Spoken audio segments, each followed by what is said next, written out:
Fala pessoal, tudo bem? Boa tarde. Meu nome é Patrick, eu sou advogado. Eu me graduei na Pontifícia Universidade Católica em 2015. Atualmente eu advogo, como a gente antecipou. E juntamente com os demais colegas que compõem aqui o canal e que vocês vão conhecer no decurso do tempo, aqui das aulas e enfim, das dicas que foram sendo propostas, a gente objetiva aqui com esse diálogo direto com vocês, que é contribuir e tentar passar algumas informações que elas venham a ser de relevo para vocês no que tange a formação acadêmica, tá?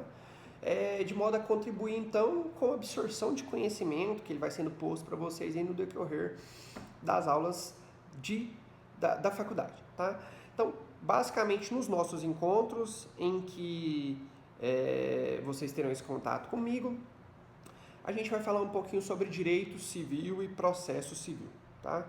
Então, começando hoje já, vamos conversar um pouco já hoje sobre, tentar falar um pouquinho sobre lei de introdução às normas do direito brasileiro e vamos falar um pouquinho sobre fontes, tá? Então, vamos lá. Sobre a lei de introdução às normas do direito brasileiro. Lá na origem, em 1942, como a gente sabe, é uma legislação que foi advinda já, um decreto-lei na época do Getúlio Vargas. Ela era denominada na origem como Lei de Introdução ao Código Civil, tá? Desde 2010, essa denominação da lei acertadamente foi alterada para Lei de Introdução às Normas do Direito Brasileiro. Justamente por quê? Porque essa denominação anterior dava uma conotação de que era uma legislação anexa aplicada diretamente ao Código Civil, o que de fato não é, né? A gente vai ver da leitura da legislação e da análise dela que a Lei de Introdução às Normas do Direito Brasileiro, ela é uma norma anexa ao Código Civil, mas que ela tem aplicação nas mais diversas áreas do direito, tá? Então, basicamente, trata-se de uma norma que é um conjunto de normas, né? Então, basicamente, a Lei de Introdução às Normas do Direito Brasileiro ela é uma espécie de manual sobre como devem ser elaboradas as leis, tá? Então, ela traça também parâmetros para elaboração das legislações, ela traça parâmetros de vigência e eficácia da lei, bem como ela traz regras de aplicação, de integração e de interpretação das normas jurídicas dentro do nosso Estado democrático de direito, né? Como a gente já disse, ela tem aplicação não só no direito civil, nem só no direito processual civil, ela tem uma aplicação indistinta em todas as áreas do direito, desde que não haja previsão extravagante ou norma extravagante expressa dirimindo determinado tema, tá bom? Então, compreendido essa análise geral, a gente dirimindo então que a lei de introdução ela é uma norma legal, que ela serve de norte, de parâmetro, de orientação para edição e aplicação das normas jurídicas, vamos então compreender agora o que seriam as fontes do direito, tá? Então, primeiro de tudo, vamos tentar fazer um conceito aqui bem singelo disso, tá? O que seriam as fontes do direito? As fontes do direito são, na verdade, os elementos geradores do direito, ou seja, são os elementos que revelam o direito às normas jurídicas. Então, basicamente, o que é? São os elementos que fazem nascer o direito, que vai ser, num segundo momento, ser aplicado, ser posto, ser seguido dentro de um contexto social, tá? Então, é da onde surge, da onde nasce, da onde advém as normas jurídicas postas dentro do nosso ordenamento, tá? Então, basicamente, eles têm uma função de garantia. O que significa isso? Eles visam criar critérios pessoais de modo para que o juiz, ao exercer e julgar determinados concretos, não parta do seu subjetivismo pessoal, mas sim siga esses critérios normativos que advêm nessa conjuntura que a gente propôs para vocês, tá? Então, basicamente o conceito deles, em síntese, bem reduzido, bem sincretizado, é isso, tá? Então, dentro dessa concepção e da funcionalidade das fontes, a gente tem algumas classificações que ajudam a compreender melhor elas, tanto em sua formação como na sua aplicação, né? Ressaindo alguma divergência que existe aí da doutrina sobre a classificação, sobre os elementos de determinada classificação, a gente vai adotar aqui que é o pensamento e a doutrina que ela é exposta pelo Cristiano Chaves e pelo Nelson Roosevelt, que a gente acredita que é a classificação e a formulação que mais se adequa à legislação, à conjuntura da teoria geral, tá? Então, dentro dessa concepção, lá se a gente pegar o artigo 4 da Lei de Introdução às Normas do Direito Brasileiro, a gente vai ver que a gente teria, em tese e de forma objetiva, duas classificações diretas. A gente teria a classificação das fontes em formais e não formais, e imediatas ou diretas, e mediatas e secundárias, tá? Só que, como a gente antecipou, existe uma divergência também sobre a subdivisão, na verdade, a inclusão das fontes do direito em cada uma dessas classificações. O que significa isso? Por exemplo, dentro das fontes formais, a gente ainda vai tratar melhor disso lá na frente, mas há doutrinadores que defendem que as fontes formais do direito seriam só lei, em sentido amplo, e costume, né? Todavia, há doutrinadores que defendem que, além dessas duas fontes, a gente teria também os princípios gerais e a jurisprudência. E ainda tem gente que vai mais, tem gente que diz que, além desses, a gente teria também a doutrina e a analogia, e a equidade também participando desses critérios de fonte formal, tá? Então, vamos entender o que é fonte formal, para a gente depois criar um raciocínio crítico a respeito disso. Então, o que é essa classificação entre fontes formais e não formais? O que é isso? O que ela advém? O que ela se propõe? Então, a classificação em fontes formais, ela basicamente, ela advém dos modos de formação das normas jurídicas. Então, ela é um critério de subdivisão, de classificação das normas, a partir da forma como que ela é revelada, tá? Já as fontes imediatas e imediatas, ela basicamente constitui um critério de classificação das normas a partir de um critério de hierarquia entre elas. Quer dizer, na hora de aplicar, como a gente vai ver que a gente tem várias fontes que servem de parâmetro para aplicação, enfim, várias fontes do direito, a gente vai ver que entre elas essa classificação propõe, em tese, uma hierarquia entre elas, de modo que teria um escalonamento para a aplicação do direito, né? Então, vamos lá. Inclusive, um detalhe sobre, inclusive, essa questão hierárquica de aplicação das normas, isso também é um tema de bastante divergência. Por quê? Se a gente for fazer a letra fria do artigo 4 da Lei de Introdução às Normas do Direito Brasileiro, a gente vai ver que, em tese, o legislador deu um critério lógico e hierárquico para a aplicação das fontes. Então, em tese, a gente vai ver lá que a fonte imediata ao qual o operador do direito ele deve se socorrer, a gente vai ver que ele fala que seria a lei, faz referência à lei, sendo que na omissão, alguns interpretam esse dispositivo dizendo que, em sendo omissa, a gente teria primeiro analogia, costume e princípios, né? Todavia, há quem defenda de forma diversa, como é o caso do Flávio Tartucci, que ele aponta que, partindo da teoria da constitucionalização do direito civil, está em bastante evidência agora no nosso ordenamento, né, que esse raciocínio de que o próprio artigo 4º já daria uma hierarquia lógica sobre as fontes, ele não teria muito relevo, partindo da premissa de que, à luz da relevância que a gente tem hoje do princípio da dignidade da pessoa humana, não teria guarida. Dentro da aplicação do direito posto, a gente dirimir um caso primeiramente pela analogia e deixar em detrimento um princípio geral, um princípio constitucional, né?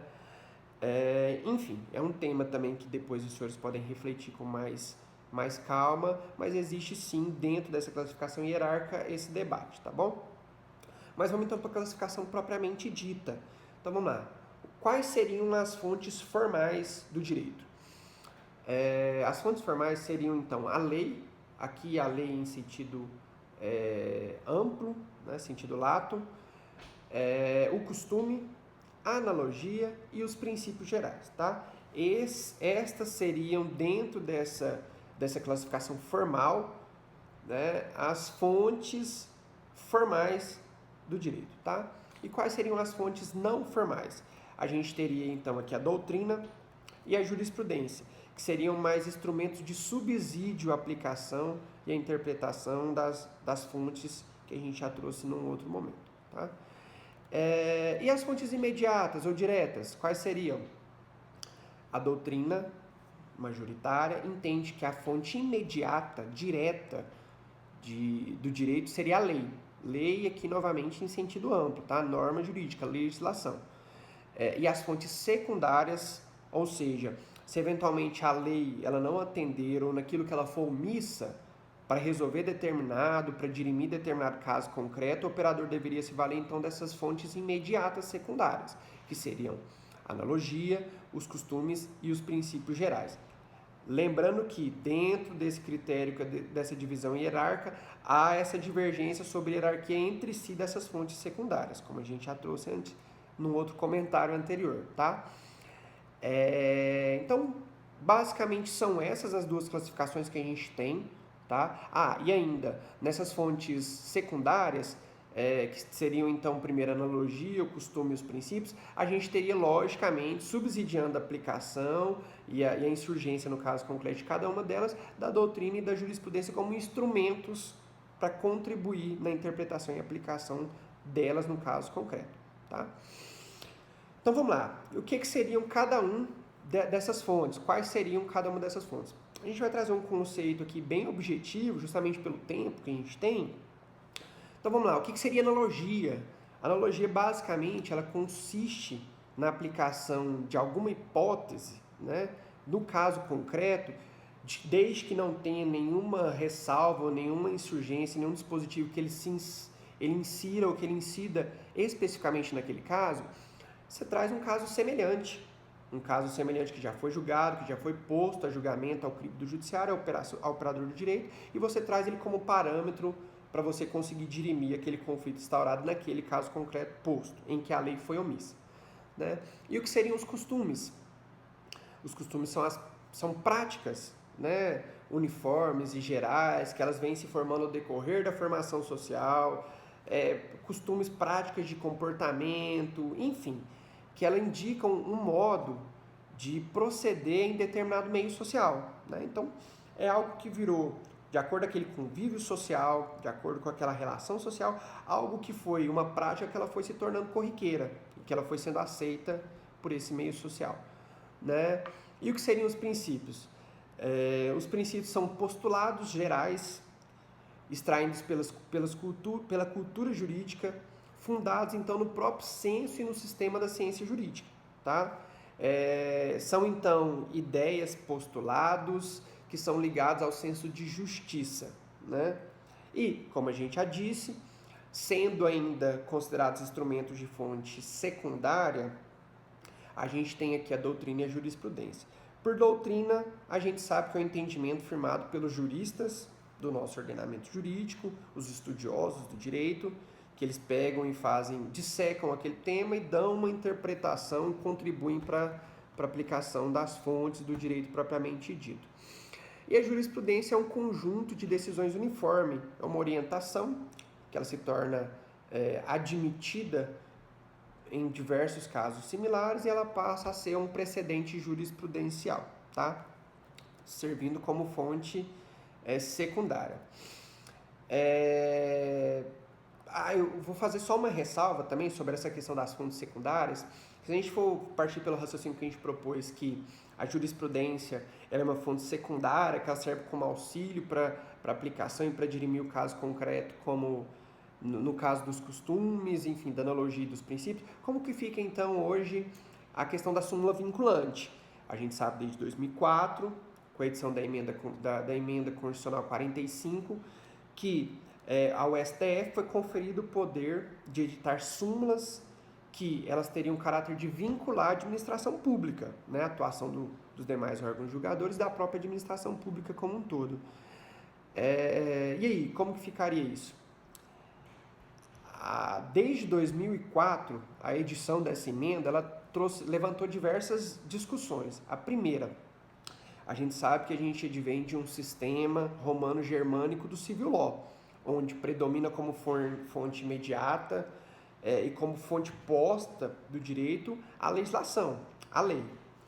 Então, a própria edição dessa emenda constitucional lá em 2004 já acendeu a divergência, o debate sobre a migração ou a própria classificação do sistema, né, nosso do direito brasileiro como civil law propriamente dito. Por quê? Porque a gente trouxe um instrumento que ele advém de um entendimento jurisprudencial consolidado, que ele vai gerar uma força vinculativa, né? Que em tese isso se aproximaria do sistema common law, né?